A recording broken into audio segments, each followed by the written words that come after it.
አርሚ ሰብዓ ብዝወስዶ ዘሎ ሃንደበታዊ ስጉምቲ ወረርቲ ከቢድ ክሳራ ይበፅሖም ከም ዘሎ ተሓቢሮም ስትራቴጂክ ድሮን ኢትዮጵያ ተወቂዓ ከም ዝወደቐት ተሰሚዖም ከተማ መቐለ ንዕብየታን ከተማነታን ዝምጥን ፅሪትን ሓምለወይትን ከተማ ንክትከውን ምምሕዳር ከተማ መቐለ ከም ዝሰርሕ ከንቲባ ከተማ መቐለ ዶክተር ረዳኢ በርሀ ገሊፆም ኣብ መንጎ ድንበራት ትግራይን ኤርትራን ዝነበሩ ሰራዊት ኢትዮጵያ ካብ ትግራይ ከም ዝወፁ ተሓቢሮም ነዚ ሰዓት ዝበልናዮም ኣርእስተ ዜናታት ነዚኦም ይመስሉ ነይሮም። እዚ ሕብረት ሚድያ ኔትወርክ እዩ ዝኸበርኩም ተኸታተልትና ክሳብ መወዳእታ ሙሉእ ትሕዝቶና ክትከታተሉና ብኽብሪ እንዳዓደምና ሕዚ ድማ ናብ ዋና ዝርዝር ዜናና ክንሓልፍ።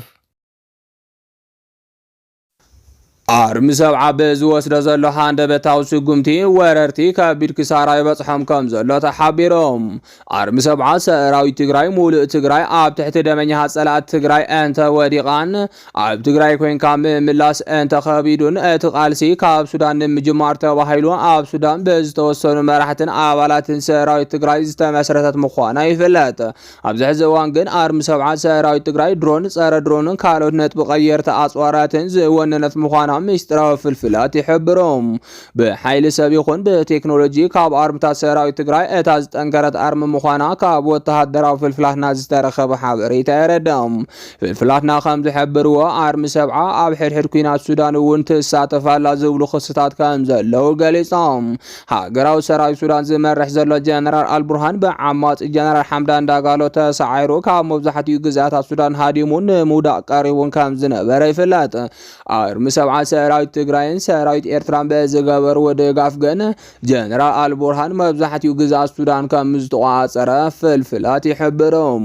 ዓማፂ ጀነራል ሓምዳን ዳጋሎ ድማ ብሕቡራት ዓረብ ኤምሬትስን ብብልፅግናን ከም ዝሕገዝ ማዕኸናት ዜና ሱዳን ሒዞኖ ዝወፀ ሓበሬታ የረድኦም። እዚ ከምዚ ኢሉ እናሃለወ አርሚ ሰብዓ ኣብ ምዕራብ ትግራይ ሃንደበታዊ መጥቃዕቲ ከም ዝጀመረ ተሓቢሮም ብገበነኛ ኮሎኔል ደመቀ ዘውዱ ዝምራሕ ፅንፈኛ ሓይሊ ኣምሓራ ኣብ ዘመሓላለፎ መግለፂ ህወሓት ናብ ምዕራብ ትግራይ ንምእታኑ ወራር ንምፍፃም ምድላዋት ኣወዲኣ ከም ዘላ ፈሊጥና ኣለና። ንሕና ድማ በዘይ ምንም ሓጋዘ ሓይሊ ህወሓት ንምምካት ተዳሊና ኣለና ክብል ከም ዝገለፀ ይፍለጥ።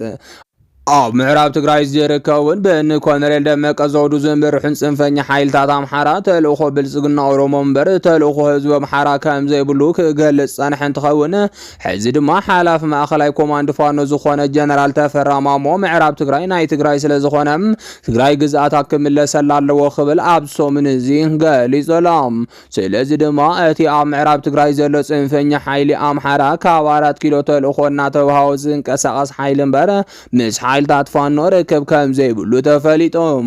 ነዚዕቡ ድማ አርሚ ሰብዓ ኣብ ልዕሊ ፅንፈኛ ሓይልን ሰራዊት ብልፅግናን እትወስዶ ዘላ መጥቃዕቲ ንሓይልታት ፋኖ ከም ዘይምልከቶም ተገሊፆም።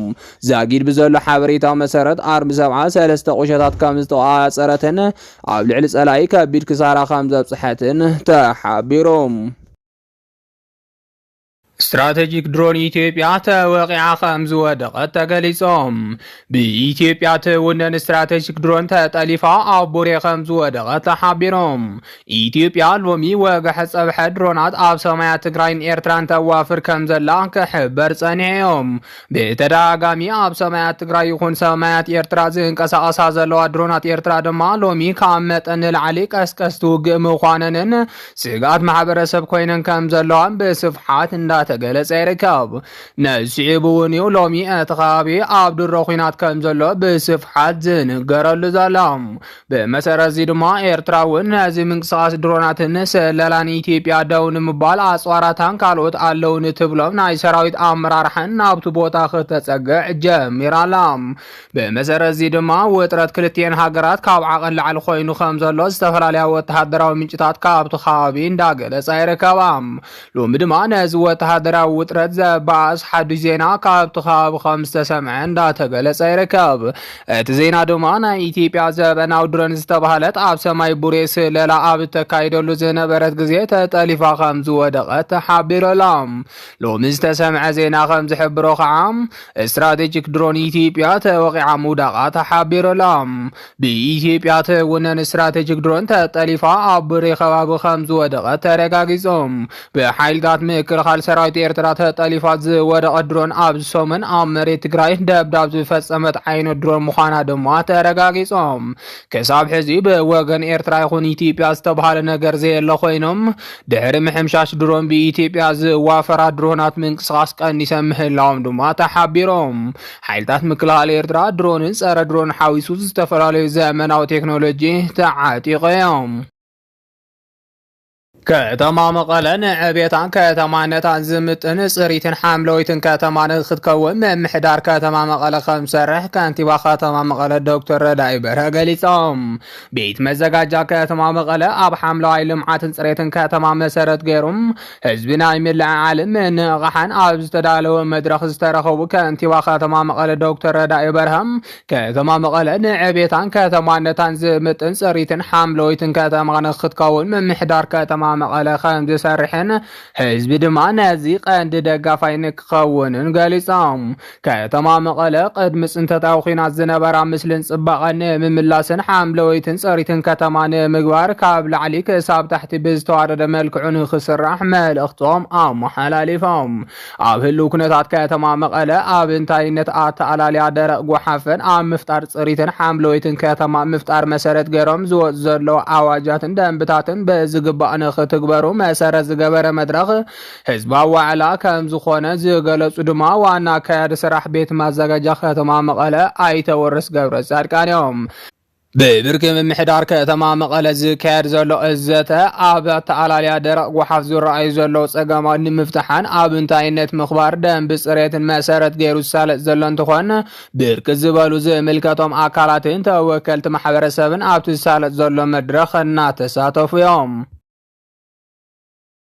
ኣብ መንጎ ድንበራት ትግራይን ኤርትራን ዝነበሩ ሰራዊት ኢትዮጵያ ካብ ትግራይ ከም ዝወፁ ተሓቢሮም። ከም ዝፍለጥ ኣብዚ ሕጂ ሰዓት ኣብ መንጎ ኣመራርሓ ትግራይን ኤርትራን ርክባት ይግበር ከም ዘሎን መራሕቲ ይመላለሱ ከም ዘለውን ብስፍሓት ክቃላሕ ፀኒሖም። ነስዒቡ ድማ ናይ ትግራይ ኮማንዶ ኣባላት ዝኾኑ ሰባት ናብ ኤርትራ የምርሑ ምህላዎም ዝተቃልሐ ኮይኖም ብመልክዕ ዕጀባ መራሕቲ ሒዞም ከም ዝተጓዓዙ ድማ ዝረኸብናዮ ሓበሬታ የረድም።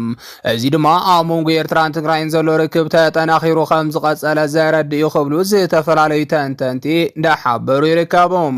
ነስዒቡ ድማ ኣብቲ ቦታ ዝነበሩ ውሱናት እግረኛ ሰራዊት ኢትዮጵያን ስታፍን ሎሚ ስጋት ሓዲርዎም ካብ ድንበር ትግራይን ኤርትራን ወፂኦም ናብ ዓፋር ክልል ተጓዒዞም ኣለው። ዝተፈላለዩ ምንጭታት ከም ዝሕብርዎ ኣብዚ ሕጂ ሰዓት ኣብ ትግራይ ዓሪዶም ዝነበሩ ሓይልታት ፌደራል ኣብ ማእኸል ብሰራዊት ትግራይን ኤርትራን ከይብልዑ ካብቲ ቦታ ለቂቖም ናብ ዓፋር ከም ዝወፁ ይነገራሎም። ኣብ ዓፋር ድማ ኣብ ቡሬን ከባቢኡን ድፋዕ ክሕዙ ከም ዝተገበሩ ዝተገልጸ ኮይኑ ኣብይ ኣሕመድ ዓፋር ተጠቂሙ ትግራይን ኤርትራን ክወርር ሓድሽ ትልሚ ከም ዘለዎ ይገልጹ ኣለዉ። ነዚ ሰዓት ዝበልናዮም ዜናታት ኣብ ዘብቂዖም ኣለዉ። ንምክትታልኩም ካብ ልቢ ነመስግን።